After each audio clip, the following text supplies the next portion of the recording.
Hello, my dear students. In this class, we are discussing about the various things in connection with the commercial bank.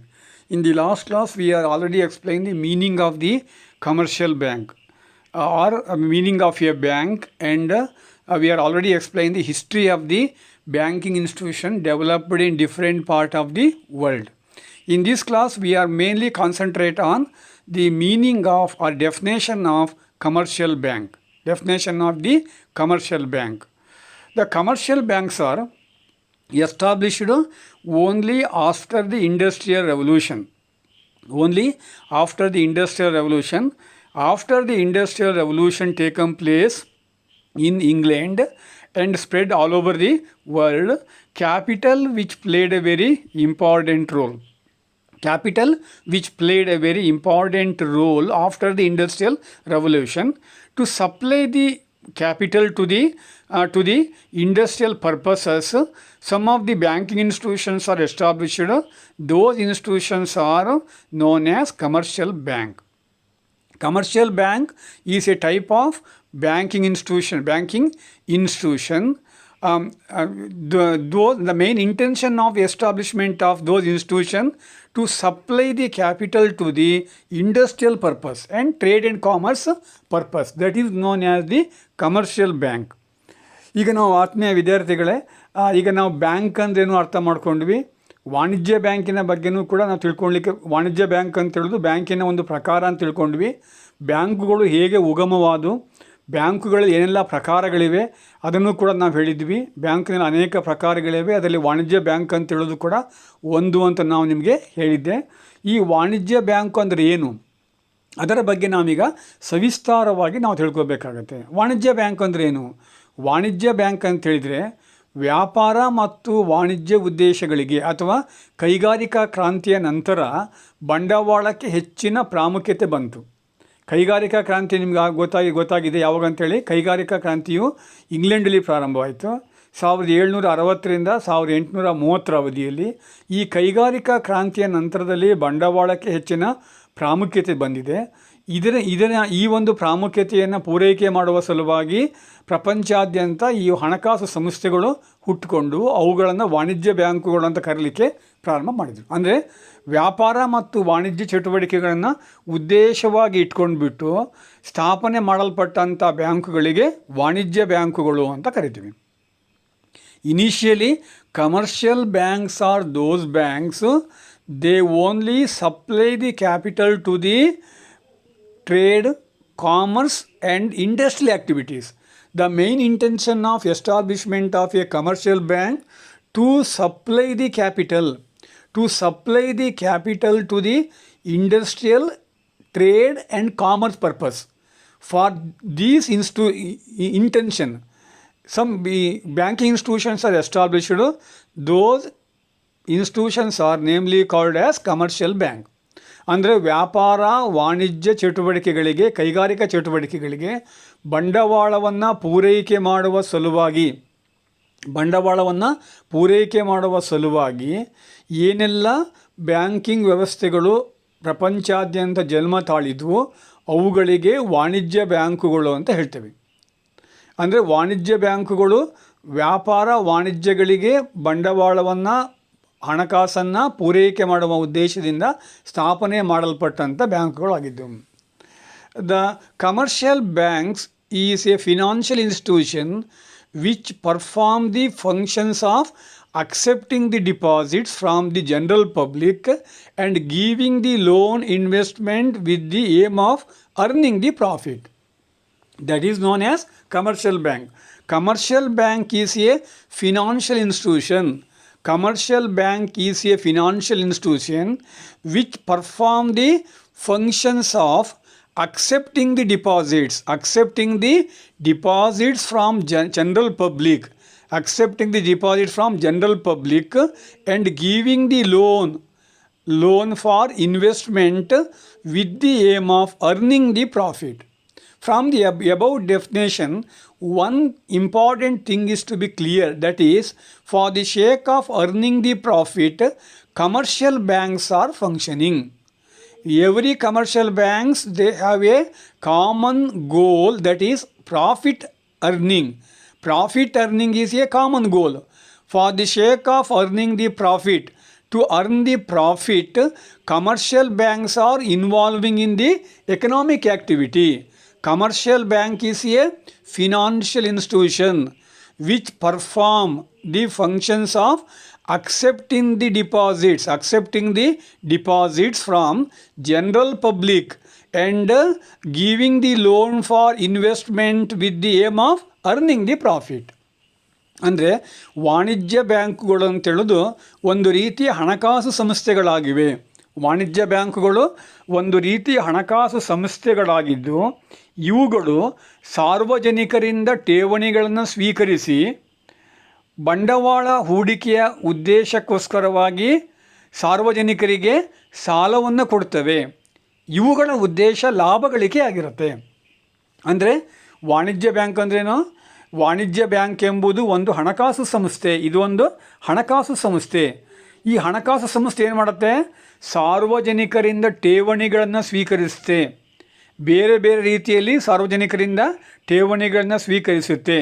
ಚಾಲ್ತಿ ಖಾತೆಯ ಠೇವಣಿ, ನಿಶ್ಚಿತ ಠೇವಣಿ, R D ಖಾತೆ, ಹೀಗೆ ಬೇರೆ ಬೇರೆ ರೀತಿಯಲ್ಲಿ ಠೇವಣಿಗಳನ್ನು ಸ್ವೀಕರಿಸುತ್ತೆ.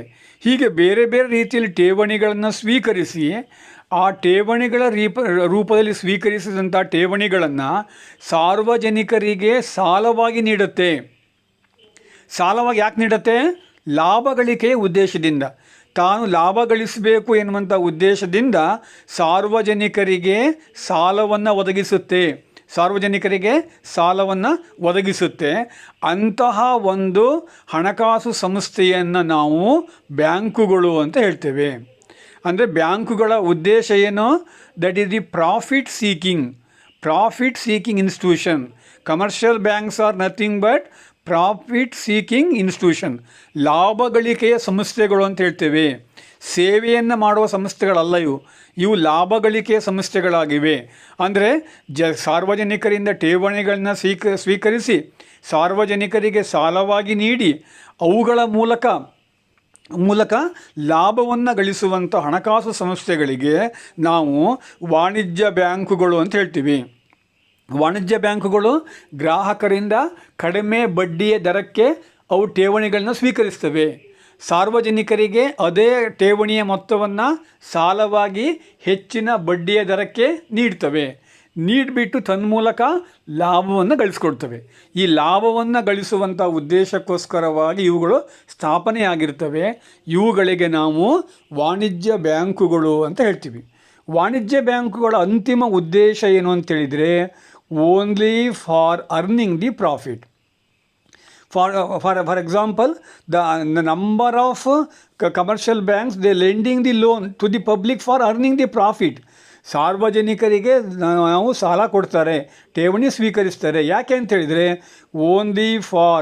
Only for seeking the profit, only for earning the profit.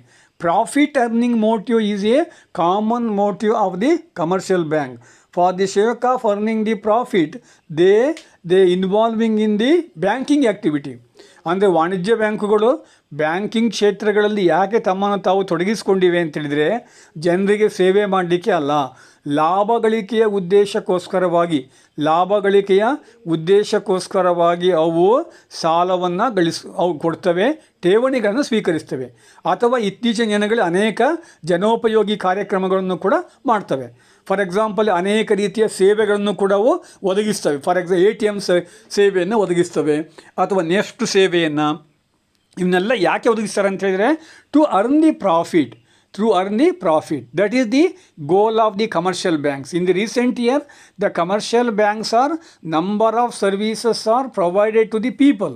The intention is to maximize the profit. For the sake of maximization of the profit, they involving in various activities. For example, ATM service.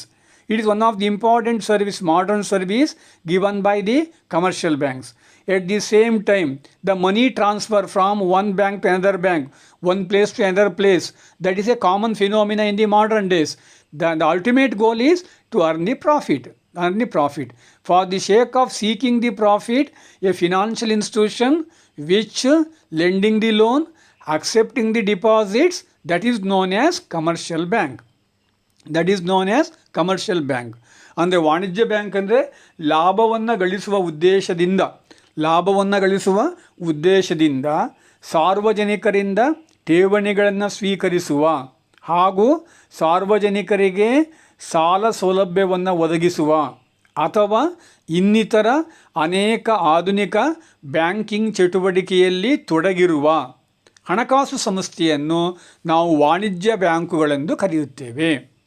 ವಾಣಿಜ್ಯ bank ಅಂದರೆ ಬೇರೆ ಏನೂ ಕೂಡ ಅಲ್ಲ, ಇದು ಒಂದು ಹಣಕಾಸು ಸಂಸ್ಥೆ. ಈ ಹಣಕಾಸು ಸಂಸ್ಥೆ ಏನು ಮಾಡುತ್ತೆ? ಲಾಭವನ್ನು ಗಳಿಸುವ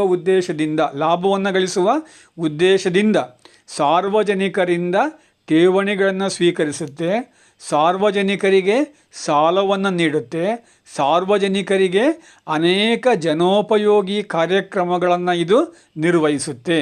ಇಂತಹ ಎಲ್ಲ ಕಾರ್ಯಕ್ರಮಗಳು ನಿರ್ವಹಿಸುವಂತಹ ಒಂದು ಹಣಕಾಸು ಸಂಸ್ಥೆಯನ್ನು ನಾವು ವಾಣಿಜ್ಯ ಬ್ಯಾಂಕುಗಳು ಅಂತ ಹೇಳ್ತೀವಿ. Example for commercial bank. In the modern days, in modern India, number of commercial banks are established in Indian economy, namely called as State Bank of India.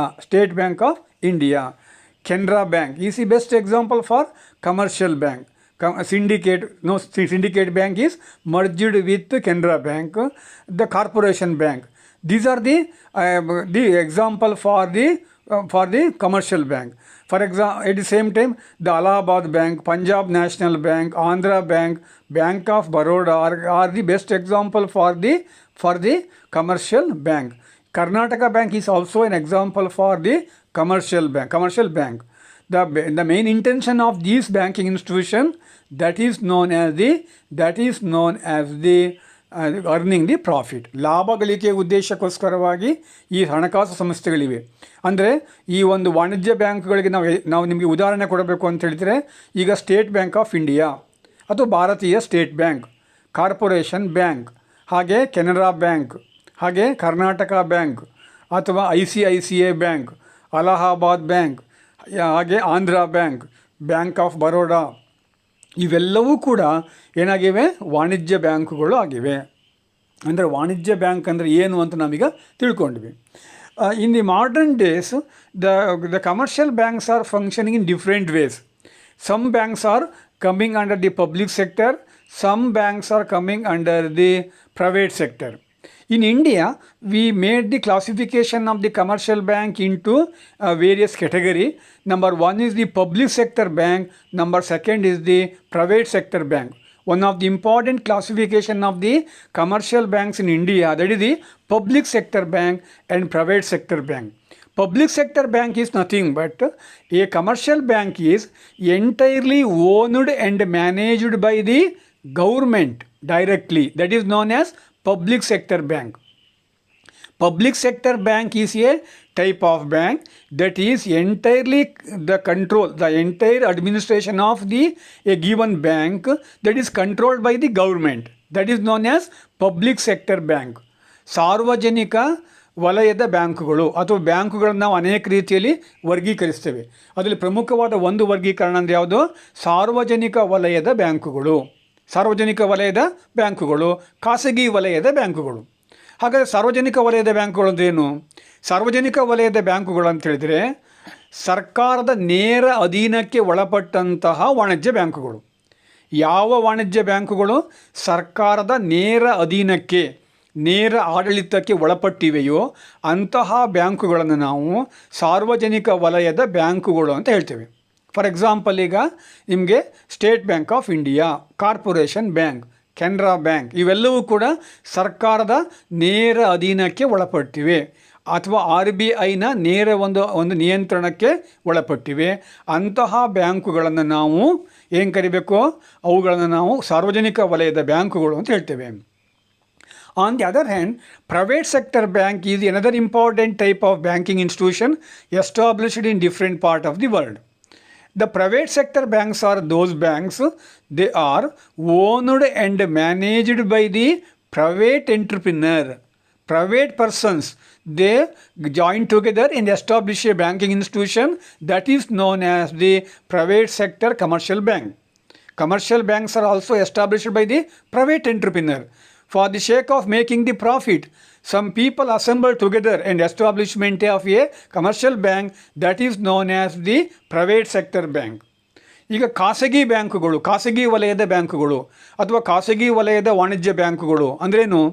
ಯಾವ ವಾಣಿಜ್ಯ ಬ್ಯಾಂಕುಗಳನ್ನು ಖಾಸಗಿ ವ್ಯಕ್ತಿಗಳು ಸ್ಥಾಪನೆ ಮಾಡಿ ಅದನ್ನು ಮುನ್ನಡೆಸ್ಕೊಂಡು ಹೋಗ್ತಾ ಇರ್ತಾರೋ ಅಂತಹ ಒಂದು ಬ್ಯಾಂಕುಗಳನ್ನು ನಾವು ಖಾಸಗಿ ವಲಯದ ವಾಣಿಜ್ಯ ಬ್ಯಾಂಕ್ ಅಂತ ಹೇಳ್ತೀವಿ.